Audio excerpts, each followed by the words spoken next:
En esta lección aprenderás lo básico acerca de las memorias. Veremos en qué consisten y también un par de clasificaciones sobre ellas. ¿Qué tal amigos de YouTube? Bienvenidos a esta lección.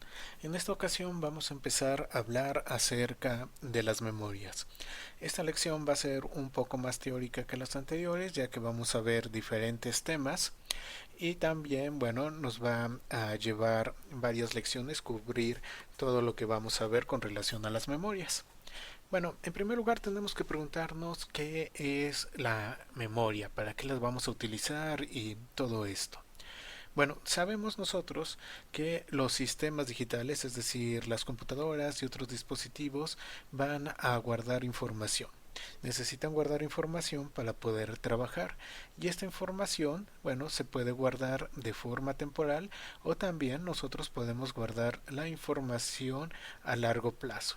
Entonces las memorias nos van a servir para esto, para poder guardar información, poder guardar datos en ella, ya sea temporalmente mientras se lleva a cabo un proceso o mientras el dispositivo esté prendido, o también poder guardar a largo plazo por algún motivo en particular. Las memorias van a estar construidas con materiales semiconductores. En esto, bueno, ya hemos visto el tema de los materiales semiconductores, es una lección anterior. Si no conocen acerca de este tipo de materiales, les recomiendo que chequen la lección. Entonces van a estar construidos con estos materiales y obviamente, bueno, van a utilizar en su interior cosas que nosotros ya conocemos, como son los transistores, resistencias también en dado caso, y con esto, bueno, van a construir circuitos más complejos que nos permitan llegar a tener lo necesario para poder guardar la información. Algo muy importante de las memorias es que la memoria tiene que tener la capacidad de guardar un valor, es decir, guardar un dato. Pero no solamente guardarlo, sino que nosotros también tenemos que utilizar la memoria para poder leer el dato, ya que solamente guardar el dato sin poderlo leerlo pues no tiene ningún sentido. Entonces la memoria nos va a permitir guardar un dato, también nos permite leer ese dato y desde luego nos va a permitir llevar a cabo el cambio de ese dato que esté guardado si fuera necesario.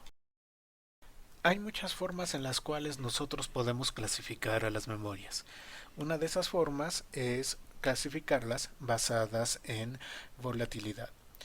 En este concepto entonces nosotros vamos a tener memorias que pueden ser volátiles o memorias no volátiles.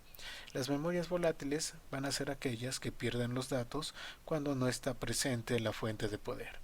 Y una memoria no volátil, bueno, pues los datos van a permanecer en ella aunque no esté presente la fuente de poder. Digamos, la memoria que ustedes tienen normalmente en su computadora es una memoria volátil. ¿Por qué? Porque en el momento en el cual apagan la máquina, bueno, pues se pierde toda la información que estaba en esa memoria.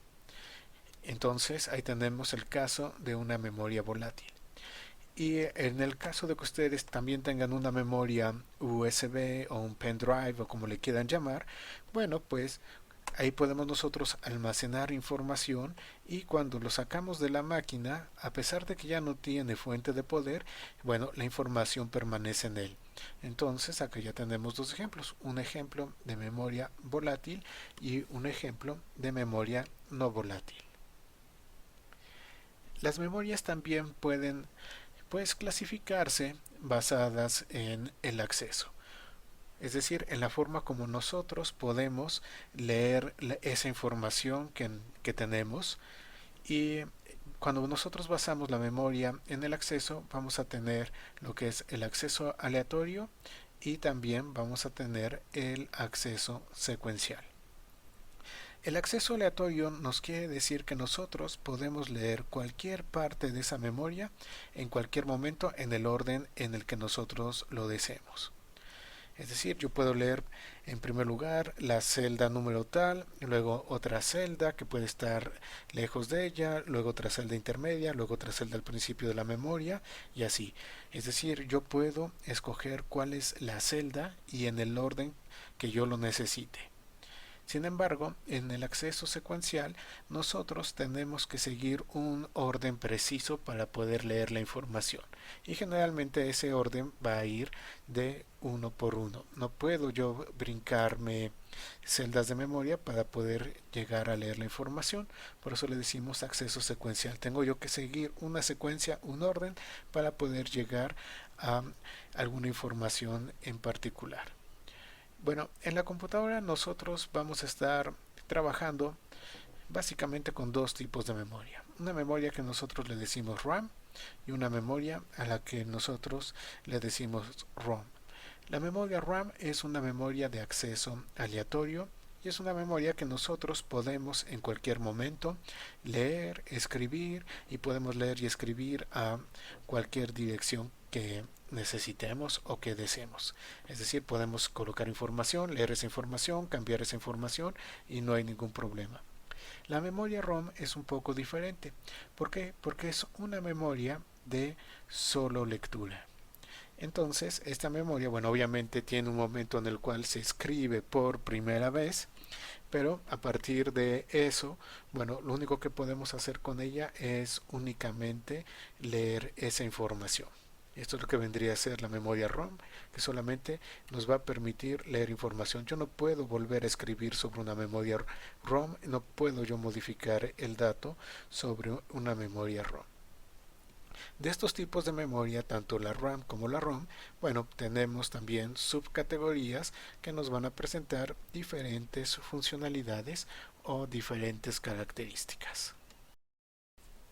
Las memorias van a existir de diferentes formas. Vamos a tener memorias muy grandes, vamos a tener memorias pequeñas, vamos a tener memorias de alta velocidad, memorias más lentas.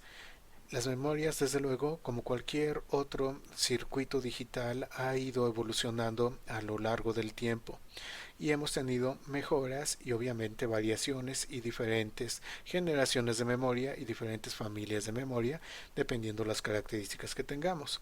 La selección de la memoria que nosotros vamos a utilizar va a depender mucho del tipo de proyecto que tengamos. No necesariamente siempre vamos a necesitar guardar información en términos de gigas. Algunas veces quizás lo único que necesitamos son 256 bytes. Entonces, realmente hay que seleccionar adecuadamente el tipo de memoria dependiendo de lo que vayamos a realizar. Por ejemplo, esta es una tarjeta de memoria ya bastante antigua, en la cual nosotros podemos observar un montonal de chips. Hay muchísimos chips de memoria. Estos chips de memoria se colocaban porque obviamente en esas épocas nosotros no teníamos una integración en el circuito tan grande, entonces era necesario tener que utilizar muchísimos chips para lograr el conjunto total de la memoria que necesitaba ese dispositivo en particular. A pesar de que esto ya sucedió hace muchísimo tiempo, eso no significa que estos chips no puedan ser utilizados en los proyectos actuales. Acá ya tenemos unas memorias, bueno, más actuales. Seguramente las computadoras que ustedes están utilizando van a tener estas tarjetitas de memoria. Bueno, ya posteriormente iremos viéndolas un poco más a fondo, ya sea para su máquina de escritorio o para su laptop. Entonces, bueno, hemos visto cómo estas memorias han ido evolucionando. Pasamos de esto a esto y obviamente estas memorias pues guardan muchísimo más información y son mucho más pequeñas que lo que teníamos antes. Acá tenemos otro ejemplo de una memoria actual como las que se utilizan en las máquinas de escritorio. Estas memorias han ido evolucionando mucho para tener mayores capacidades de almacenamiento y también velocidades muchísimo más altas y permitir obviamente que nosotros podamos tener aplicaciones con mayor desempeño en la computadora. Bueno, esas memorias que hemos visto hasta el momento son memorias de tipo RAM. Son memorias que, bueno, nosotros vamos a utilizar para guardar y leer información. Pero recuerden que también tenemos las memorias de tipo ROM. Por ejemplo, aquí tenemos un conjunto de chips que nos guardan información. También son memorias, pero son memorias mucho más pequeñas. Entonces podemos aprovechar estas cuando nosotros vamos a tener un dispositivo que realmente no requiere de mucho almacenamiento. Es lo que les comentaba, no todo necesita grandes cantidades de almacenamiento. Y ya que estos chips hayan sido diseñados hace muchísimos años, bueno, pues no los va a hacer obsoletos. Acá tenemos otro tipo de memoria. Tenemos memorias ROM que pueden ser sobreescritas bajo, bueno, ciertas características. Entonces, este tipo de memoria ROM es una memoria que borra sus contenidos cuando se expone a luz ultravioleta, de tal manera que podemos volver a escribir. Y una vez que se ha escrito eso, bueno, va a funcionar como una memoria ROM normal. También las memorias ROM han ido evolucionando y tenemos diferentes familias con diferentes características. Algunas que nunca se pueden borrar y únicamente se pueden leer, otras que se pueden borrar, como en este caso por medio de luz ultravioleta, y también otras que se pueden borrar y volver a escribir bajo determinadas características eléctricas. Pero en sí el concepto de la memoria ROM es que nosotros colocamos la información y básicamente nada más vamos a estar leyendo de ella.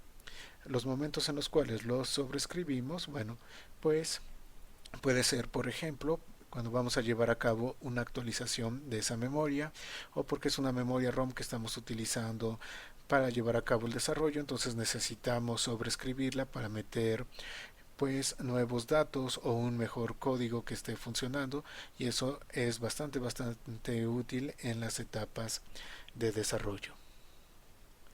Acá tenemos otras ROMs. Estas ROMs son mucho más antiguas, son de la época de los 90 y las computadoras de esa época generalmente traían este tipo de memorias. Entonces, bueno, ya hemos visto muchos tipos de memorias, al menos así de forma ligera. Ahora es momento de que vayamos yendo un poco más a fondo en las diferentes características de estas memorias.